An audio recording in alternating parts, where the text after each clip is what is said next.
Olá pessoal, nessa segunda parte de inequações de segundo grau, eu queria começar por um erro muito comum que o aluno comete em inequações de segundo grau, que é esse daqui. Acompanha comigo na tela. Ele tem lá x² menor que 25.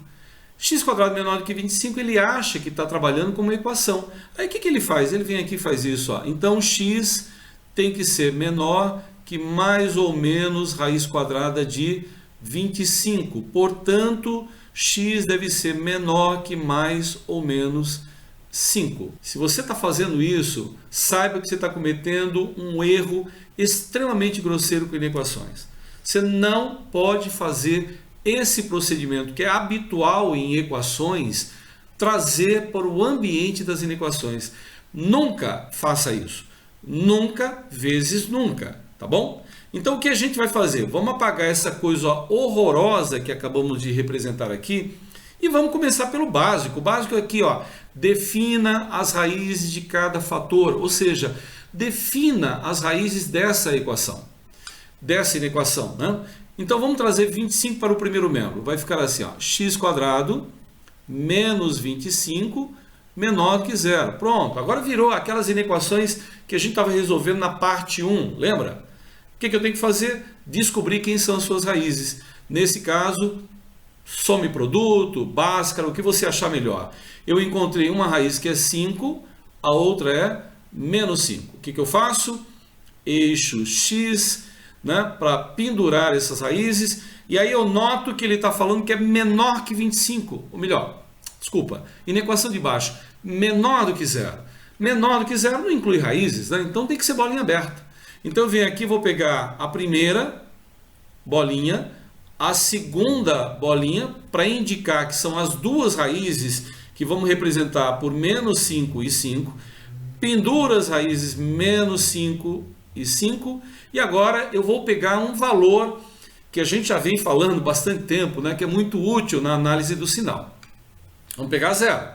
Zero, veja que está entre menos 5 e 5. Então, se eu pegar zero e substituir aqui, vai ficar zero ao quadrado, que é zero, menos 25. Menos 25 é negativo. Então, aqui entre menos 5 e 5, que foi de onde eu pesquei o zero para substituir, eu notei que aqui é negativo. Então, alterno os sinais. Ó, positivo desse lado e positivo desse. Ó, daqui para a direita, se aqui é menos, é mais. Se aqui é menos, para a esquerda é positivo. O que eu quero? Aí eu quero que seja menor que zero. Menor que zero está aqui.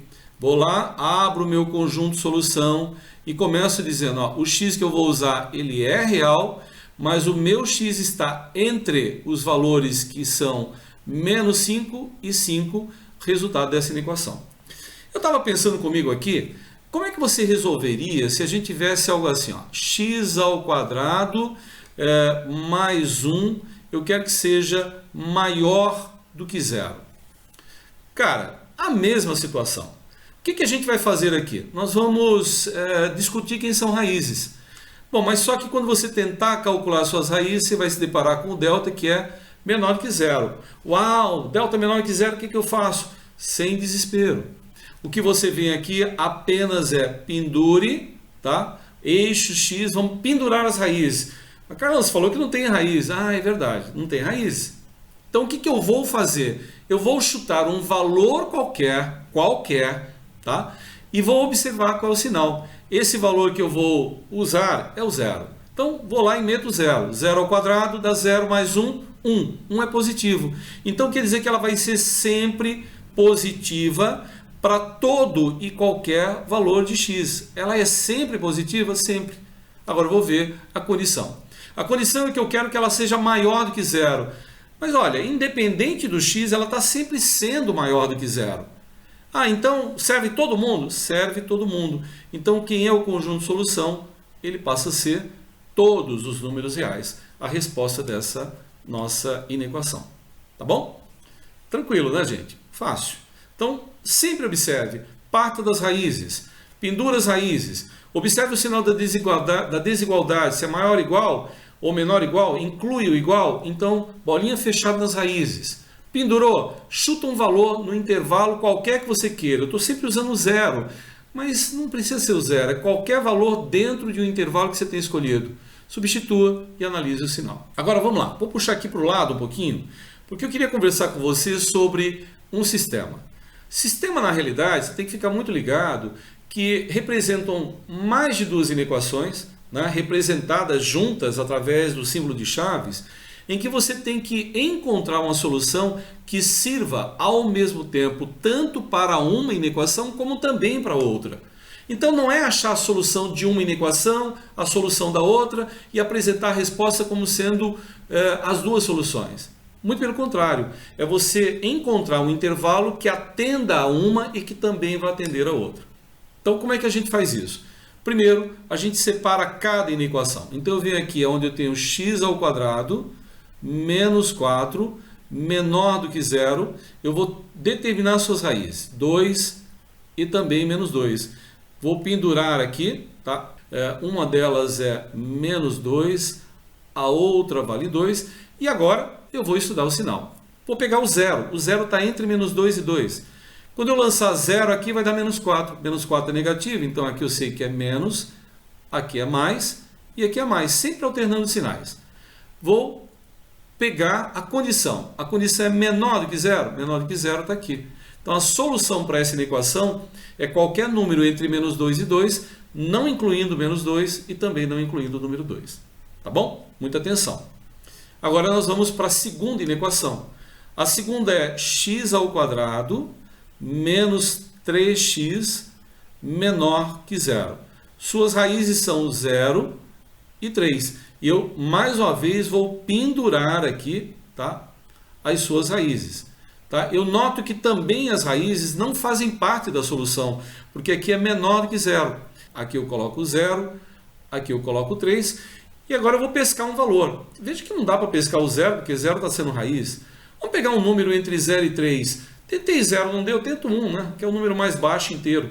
Então vamos colocar o número 1 aqui. Ó. 1 ao quadrado dá 1. Menos 3 vezes 1 dá menos 3. 1 com menos 3 dá menos 2. Então quer dizer que aqui é negativo, positivo e também positivo. Bom, o intervalo que eu quero é negativo. O intervalo que eu quero está aqui. E agora nós vamos buscar um intervalo que seja comum para os dois. E esse intervalo que é comum para os dois, se você observar bem, é essa região que está aqui, ó. Tá vendo? Ó? Esta regiãozinha aqui. Veja que nesta região é verde para os dois, né? Então quer dizer que a solução que nos interessa é a solução que está aqui, ó, dentro desta região, que vai de 0 até 2. Não incluindo 0, porque 0 não faz parte da solução da inequação de baixo. E não inclui o 2, porque 2 não faz parte da solução de cima. Então, como é que eu vou apresentar o conjunto de solução? Vamos lá. E aí, a gente corre para o abraço na alternativa C. Mole. Curtiu? Cuidado quando a gente tem sistema. Resolve um, resolve o outro, e aí o que você faz? Observa o intervalo que serve para um e para outro. Eu estava pensando aqui comigo, outra situação que tem muito esse tipo de condição, né? Que é terminar por montar um sistema. E aí eu me lembrei que quando a gente trabalha, por exemplo, com função, é muito comum o examinador pedir o domínio de uma função. E aí você sabe, com os números reais, quando a gente trabalha com os números reais, existem duas operações muito importantes que a gente tem sempre que observar a sua validação, se ela não fica indeterminada para algum valor. Primeiro, a divisão, né? E na divisão eu tenho que ficar com todo cuidado com o denominador e depois com a raiz, mas não qualquer raiz, aquela que tem índice par. Essa que tem índice par, eu tenho que ficar muito ligado. Vamos ver aqui do lado por que motivo. Quando você pega uma divisão, vamos pegar qualquer número aqui, tá? E vamos efetuar a divisão dele. O maior cuidado que eu tenho que ter é que esse denominador aqui embaixo ele não pode ser zero. Então, qualquer coisa que me leve a ter um denominador igual a zero, eu tenho que imediatamente excluir.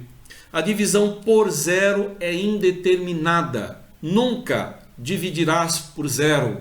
É o 11º mandamento. Jamais dividirás por zero. Lembra disso? Muito bem. E a segunda condição é quando você pega um índice par para uma raiz.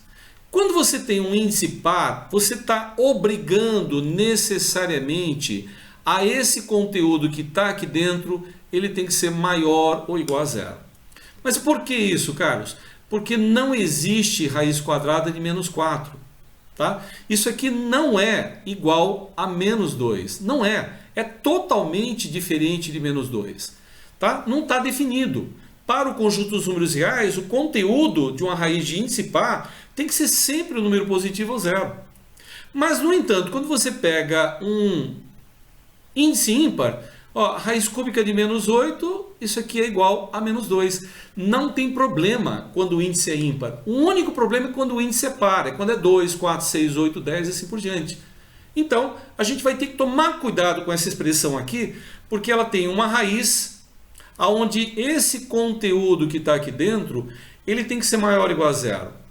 E eu tenho uma outra raiz aqui, onde esse conteúdo que está aqui dentro, ele também tem que ser maior ou igual a zero. Mas como ele está no denominador, ele não pode ser zero. Então resta ele ser maior do que zero. Então eu vou lá e vejo que há uma dupla condição. Qual é essa dupla condição? Primeiro, x² menos 7x mais 6, ele tem que ser maior ou igual a zero. Eu entendi. Ele pode ser zero? Pode, porque não vai gerar nenhum tipo de problema a raiz quadrada de zero. Agora, 9 menos x, que está dentro da outra raiz, também deveria ser maior ou igual a zero. Mas ele pode ser zero? Não. Por que não? Porque senão ele vai zerar o denominador. Então ele tem que ser apenas o quê? Apenas e tão somente maior do que zero. Tá bom? Então, como é que eu resolvo essa inequação? Vou puxar um pouquinho aqui para o lado e vamos fazer a mesma coisa que a gente fez antes. Vamos descobrir quem são suas raízes. As raízes aqui são 1 e 6. Tá? O que eu vou fazer? Eu vou pendurar aqui no eixo X, mais uma vez, essas raízes. Observe que nesse momento, 1 e 6, eles servem como solução, por quê? Porque na realidade tem o maior ou o igual. Então, vou trazer aqui bolinha fechada, tá? Duas vezes, né? Porque são duas raízes. Então, vamos fazer assim, ó.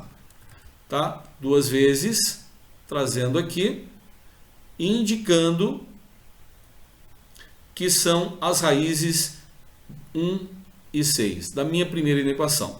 Vou pegar um valor qualquer. Vamos pegar zero. Zero está do lado esquerdo do número 1. 0 ao quadrado dá zero, menos 7 vezes 0 dá zero, mais 6. 6 é positivo. Então aqui é positivo, negativo e positivo. Como eu quero maior ou igual é aqui, né? Esta região e esta região aqui também. Pô, legal. A segunda inequação, como é que eu resolvo? Essa é moleza. Essa daqui, o que eu tenho que fazer apenas, vou até representar aqui em roxo, tá? Eu vou passar o 9 para o segundo membro, ó. Passar 9, então vai ficar menos x é maior do que menos 9. Vou multiplicar por menos 1, então vai ficar x aqui, 9 aqui. Mas quando você multiplica por menos 1, você obrigatoriamente tem que inverter o sinal da desigualdade. Por que mesmo? Vamos lá.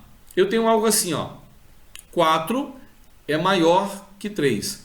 Se você multiplicar por menos 1, aqui vai ficar menos 4 e aqui vai ficar menos 3. Agora, 4 não é maior que menos 3. 4 é menor do que menos 3. Por isso que eu inverto a desigualdade. Tá? Então, vou trazer aqui mais uma vez para o eixo X. Observe que 9 não é a solução. Observe, é menor que 9. Então, tem que ser bolinha aberta aqui no 9. Vamos trazer aqui, ó, bolinha aberta. Tá? Não inclui, portanto, o 9 aqui. Deixa eu trazer aqui para frente. E agora eu vou colocar o número 9. Tá? Como ele quer que seja menor que 9, nós vamos pegar esse intervalo até aqui. Mas como você viu, a gente tem sempre que pensar, né, em um sistema que nós vamos buscar soluções comuns entre eles. E aí, quem são essas soluções comuns? Regiões aqui que sirva tanto a um como também sirva ao outro. Então, por exemplo, eu noto que aqui a esquerda do 1 é uma região comum. E eu noto também aqui que entre 6 e 9 é outra região comum. Então, poderíamos dizer que aqui, ó, tudo isso aqui me interessa. e também me interessa da mesma forma.